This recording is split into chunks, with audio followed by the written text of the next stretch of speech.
Minecraft Survival. Alright, here we go, making a new series. If this is your first time here, do not be alarmed by the little bit of lag that my game experiences right at the beginning right here. I promise my computer gets better. It's only the very first few seconds of the world that are super laggy. So with that, let's get right into what I'm actually doing with this world. I got straight to work chopping down trees, pretty basic Minecraft stuff. Basically how this world is going to work is I'm not going to leave where I spawned into the world. So my base is basically going to be built at 0, because I'm not going to explore the world at all. I'm just going to take the landscape that I was given and do my best with what I can. This actually is my third world that I joined. The first one was a dark oak forest. Didn't really want that one. The second one was a swamp, and there was absolutely no way I was going to build in a swamp. But then I joined this one, an oak forest and a birch forest on a shoreline of an ocean. It was just too good of a world to say no to.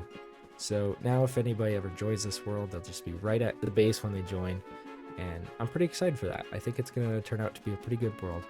But of course, that's not going to happen unless I get straight to work, getting lots of stuff done. If it sounds like I didn't script this video, that's because I didn't. I'm just sitting down recording the content that I thought would be good to put in here. So hopefully you guys enjoy this. If you guys do, please like, subscribe, yada yada. I don't want to get into that. Let's just get into the important stuff, which is Minecraft.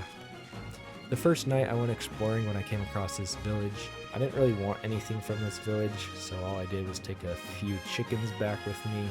These chickens would be used obviously for a food source, but also until probably quite a bit later I'll be using feeding chickens as a source of experience. I'm gonna need lots of experience because, as you can see, I'm taking a roommate back to my little base to keep me company. And if I want any good trades out of this guy, then I'm gonna need emeralds, but then I'm gonna use those emeralds to obviously get enchantment books, and you can't add enchantments to tools and armor unless you have lots of experience. So here we are at the end of day 2, technically day 1, based off of how Minecraft keeps track of days, because it's day 0 first. You guys get the point. The base was actually really close to a village. I'll do a quick little hyperlapse right here. As you can see, the village was not too far away from my starting position. When I got back to the base, or back to the village the second time, I made some shears so that I could shear a bunch of sheep. If I want to increase the number of villagers I have back at my base, then one thing I'm going to need is a ton of beds, because obviously villagers won't make more villagers without beds. And there we go, we got 2 villagers. And then the other thing I'm going to need is a garden, because my villagers also won't make more villagers unless they have plenty of food to eat. So here we go, I'm making some beds. I'm not really going for like looks right now, kind of more just functionality. So I made my villagers this little outhouse looking building. One of them is going to be a toolsmith. Hopefully I'm going to be able to get some like diamond tools from him, because as you can see, this is at like 4 times speed right now, and the mining is just kind of slow. It's like painfully slow. This is normal speed, me getting my first iron. I just can't progress very fast in a world where I've got stone tools. And so obviously not everything in this video is going to be super exciting. It is episode 1 of a hopeful Minecraft series. Mostly what this episode is going to be is getting super stacked, hopefully making progression much faster in my future videos. So one way I'm doing that is I made a Fletcher villager that I can trade sticks with, and then I use the emeralds I get from him to trade with the toolsmith. I have to get a whole bunch of stupid like stone pickaxes at first, but eventually I'll be able to get diamond tools from the toolsmith, so I think it's a worthy investment. After that, it was just back to chopping down trees. I used some of the trees to build my villagers a halfway decent looking house. I'm not even going to put a roof on this house, because as I said, I only halfway care about these villagers. But I mean, it looks a little bit nicer. And I'll even expand their garden a little bit, because I do care to at least feed them. Because if I give them enough bread, then obviously they'll start making me babies, and with more babies comes more babies, and it's just like this upward cycle. The next day I returned to the village for something, I can't even remember what, but when I was exploring I came across this cave that actually turned out to be a lot deeper than I realized. As I started exploring the cave, I came across my first diamond, and then I came across another diamond. And long story short, there were actually a lot of diamonds I ended up finding in this cave. If I had Fortune 3 on my pickaxe, I'm sure I could have got like full diamond armor by the time I got out of here. I also got super excited because I thought I found a stronghold super close to spawn. Turned out just to be a trial chambers, and I don't really have the gear to go explore that right now. It's also like barely the start of the video, so I don't really want to do a trial chambers. So I went back to the cave, got a few more diamonds, and then returned back to my base. When I got back to my base, I made myself a diamond chest plate, so you know I'm halfway covered. And then I went and I started trading with librarian villagers. Obviously, librarian villagers are so annoying because to get the trades you want, it takes forever. Here's a video of me just trying over and over again until this guy eventually gave me the mending that I wanted. Like, I almost quit and I was like, no, I'll go back. And sure enough, soon enough, this guy did give me the mending enchantment book.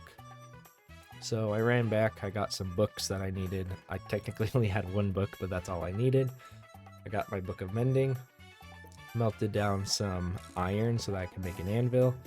To make it go a little bit faster, I made myself another furnace so that I could smelt the iron a little bit quicker. Once all of the iron was actually smelted, I went ahead and I turned all of it into an anvil, which of course I used to put the book of mending on my diamond chest plate. I used the remainder of my diamonds to make myself a diamond pickaxe as well as some diamond boots.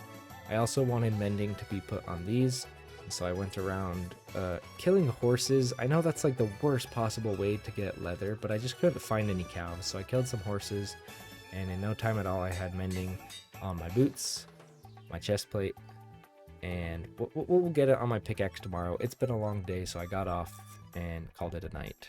When I got on the next day, I began planting more seeds for my garden because I wanted to expand my villagers even more, and the only way to do this was by giving them some form of food. And then I went to explore the cave that I was in earlier when this happened. I think this was a problem with Lunar Client. It's really weird because if you look at my hotbar, you can see what's happening, but the rest of my screen was just dark. So I had to get rid of Lunar Client. Luckily, I still had the Fulbright mod, and so it'll still look decent. And I think I get figured out later, but for now I'll just be playing on normal Minecraft. I went mining, was able to get myself a diamond helmet, so that's pretty cool. And then it's just kind of like this whole system where I'm feeding my villagers, I'm gardening.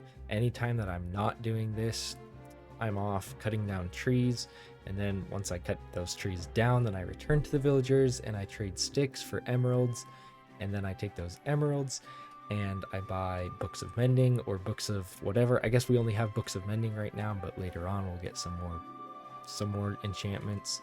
I added those enchantments to my helmet, my pickaxe, and my shovel. And then the way I was able to do this was because I think I said that I would be doing this earlier. I got experience levels by feeding chickens, and this was basically the only way that I got experience levels. And so that's why I need so many chickens. This chicken pit will only grow and grow as the video continues. And then we get to the exciting part. This is going to be like half of this video. So there's a few main goals this video. One of the big ones is terraforming. Now that I have diamond tools, that makes this a lot quicker. And then the other things I want to do is I want to defeat the Ender Dragon, as well as make a beacon, or at least kill the Wither. And so those are kind of my goals for this video. As you can see, I'm once again trading with a toolsmith right here. I don't know what happened to my other toolsmith. I'm guessing a zombie killed him. The game mode is set to normal, and so only a 50-50 chance that if a zombie kills a villager that it turns into a zombie, otherwise it just dies. And so that villager probably died, but it's not a big deal because my villagers were growing pretty fast. And as you can see, I kind of had this whole system down. I was at the point where I was able to make iron tools, so cutting down these trees was going by a lot quicker than it previously was. Obviously still it took a lot of time to get all the sticks I needed to trade for emeralds, but it was going a lot quicker than it originally was. At one point I decided to kill an iron golem by squishing him to death with a bunch of chickens. This took way long. I don't know why I did it, but I think I might be the first person in history to ever purposely kill an iron golem by squishing him with chickens. I made this pit for a cow because I'm gonna also need leather for making books. And then I also didn't like traveling so far away to get my trees, and so I planted a whole bunch of trees. The cow pit was coming along. The sheep wanted on some action, so I went ahead and built him a pit as well. Everything was just kind of like coming together all of a sudden. It still was like a super ugly base, but it was getting a little bit better. One problem I had was that I had too many Fletcher villagers, and I didn't want that many. I couldn't just kill them, otherwise the iron golems would like kind of try to beat me up. So I went ahead and dug this hole, and then I slowly pushed all of the Fletchers, or well, not all of the Fletchers, but I pushed like 3 or 4 of these Fletchers into the hole. So this was a pretty effective way of killing them, but as far as the iron golem was aware, they just walked into this hole and killed themselves, and so it didn't make the iron golem mad at all. And so yeah, then I took the new guys. I got a looting 3 villager, which was actually super nice. He'll come in handy. And then I got a prot 3 villager. I would have preferred prot 4, but prot 3 was just gonna have to do for now. As you can see, I was terraforming the land in kind of layers, so there would be a layer of dirt and then air and then dirt and then air. This was to hopefully prevent mob spawns. I thought that it would completely prevent mob spawns. It does prevent zombies and skeletons. Occasionally there are still spiders down there, and so it's really annoying when I hear spiders hissing under my feet and I can't do anything about it. But I didn't know this, and I'm too lazy to go back and fix all of that, and so for now I'm just gonna have spiders under my feet. And yeah, this is just what a lot of the rest of this video is. Well, that's not the rest of this video, but this is what's happening in the background of this video.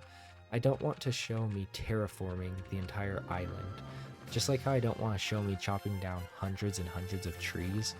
And so just be aware that lots of progress is being made, but I'm not necessarily going to show that, because as satisfying as a time lapse is, it's just kind of the same thing over and over and over again. Almost died when I fell in here, and then it was back to trading with villagers. I actually came across a prot 4 villager. I already had the prot 3 villager, but I decided it would be worth it anyways, so I bought that.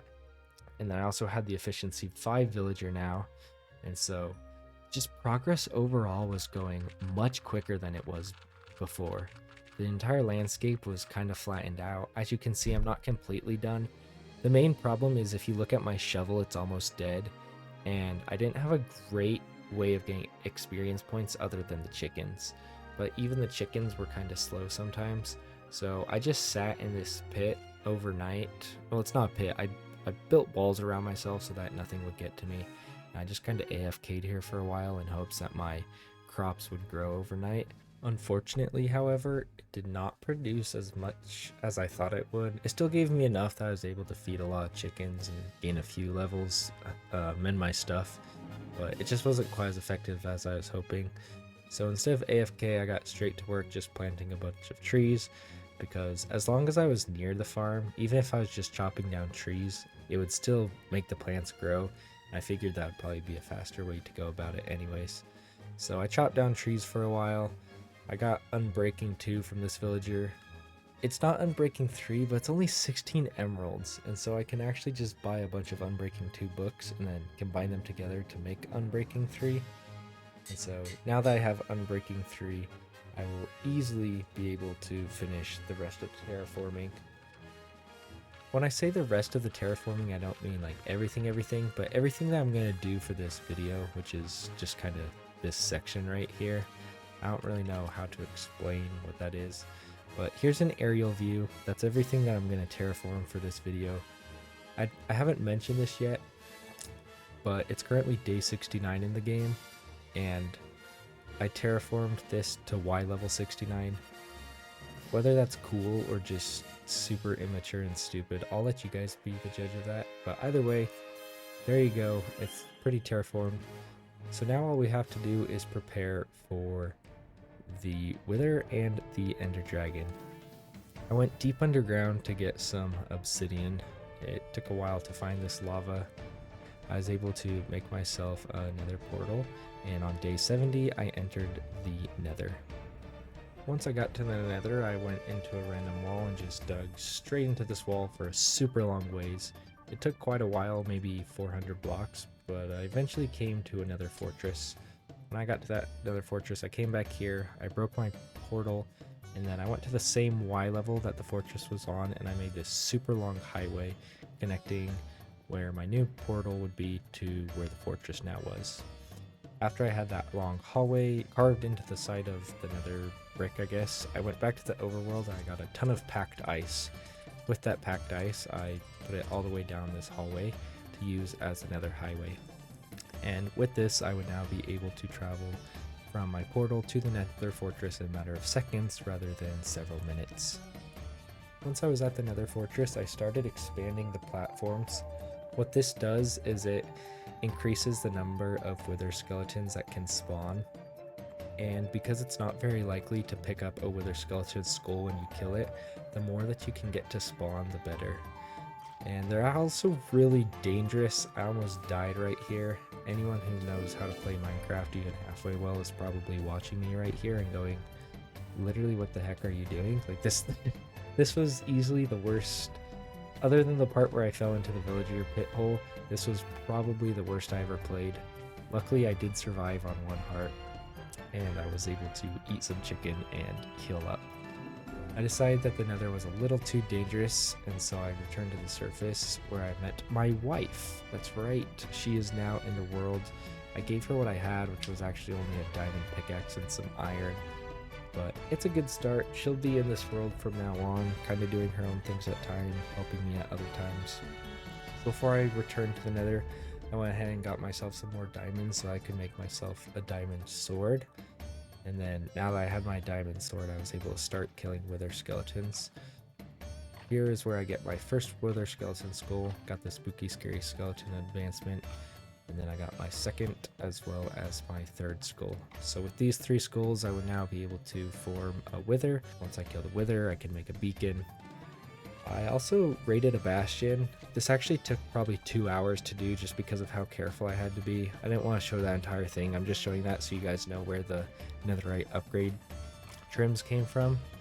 And then while exploring in the nether to try to find enderman, I came across another nether fortress in a soul sand valley, which in a soul sand valley, wither skeletons are way more likely to spawn, so I'll definitely be returning there in a future episode. Eventually I couldn't find any endermen in the nether, so I just returned to the overworld and killed them all at night. And once I had 14 ender pearls, I turned them into eyes of ender because I was now ready to find the end portal. I threw my first eye, was super confused, found out it was probably this way, and then I traveled for thousands and thousands and thousands of blocks until eventually I came to an area that I was pretty sure that the portal was in. Now you'll notice that I was at 14 eyes of ender when I started coming down here, and I'm now down to 4 eyes of ender.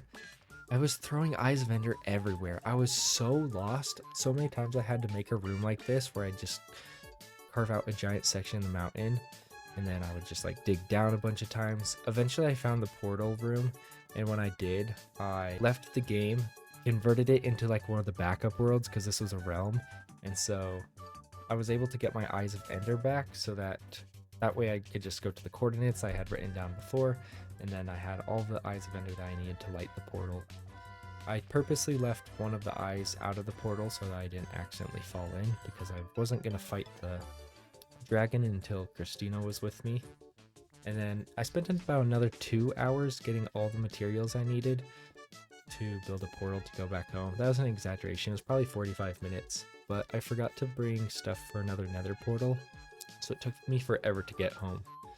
Also, let's admit that was a pretty good transition.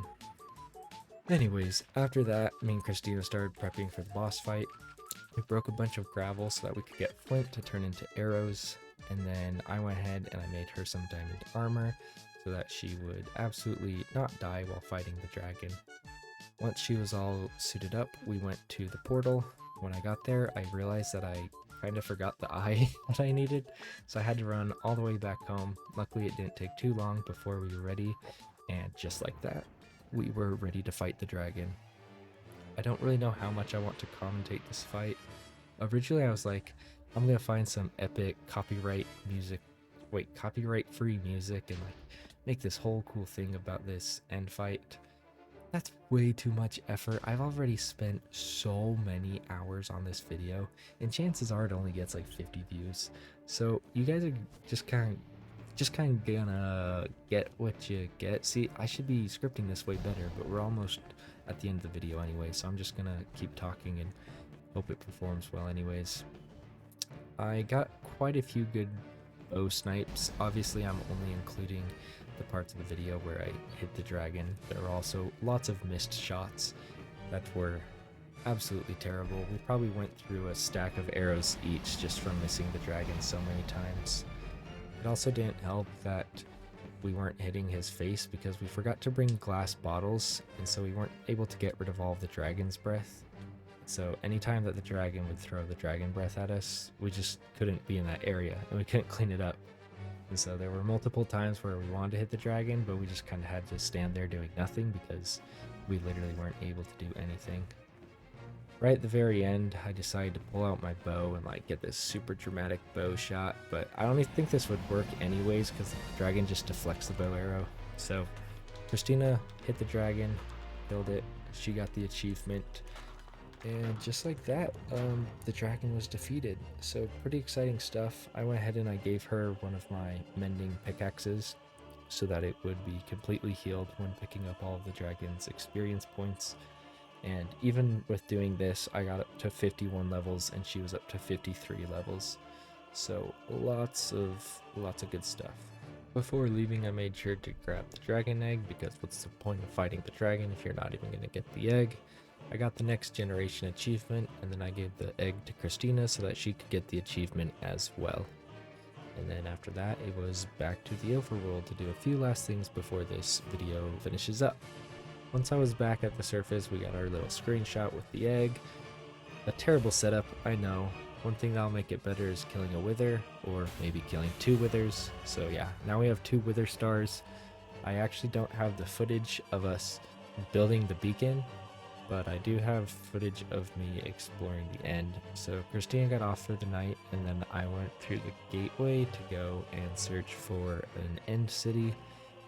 I ended up having to travel over 6,000 blocks away before I finally found one with a boat. So I was very excited when I finally got to one that did have the boat. Of course, I did spend a long time here killing as many shulkers as I could because shulker boxes are always super useful. But after I killed enough shulker boxes, I made my way up to the boat where I finally got my first elytra of this world. I also grabbed a dragon head before flying away because, I mean, it's a dragon head, who wouldn't want it? If I was smart, I would have brought fireworks. I almost always call them firecrackers because I play too much Clash Royale. But yeah, if I was smart, I would have brought fireworks, which would have made it a lot quicker. To get home, I kept towering up super high and then I'd jump off. This really probably wasn't any faster than just running home, but this was the first time I had elytra in this world, and so I wanted to use it, and so I did. And yeah, I traveled 6,000 blocks, probably only like 5,000 blocks because the first 1,000 blocks is done for you by going through the end gateway. But eventually I got home. I took all of my stuff out of my chest to put into like a normal chest. I closed Minecraft to go look something up on ChatGPT or something, and then I went back to Minecraft, and literally in like the 5 seconds I was gone, a creeper blew everything up, which was super obnoxious. Not exactly how you want to end a video. And so I spent probably half an hour organizing all the chests, which was actually super nice. They were super unorganized before this, but now you could actually halfway find where things were. One thing that I didn't really mention in this video is putting moss all over the place. My original plan was to put moss everywhere because with moss you can hide torches, and so you can have natural light without actually seeing any torches. But spoiler alert, in the next video we decide not to use moss, and so I didn't really go over that in this video. But if you guys enjoyed this video, please like, subscribe, support the channel, and with that, I'll see y'all later. Adios.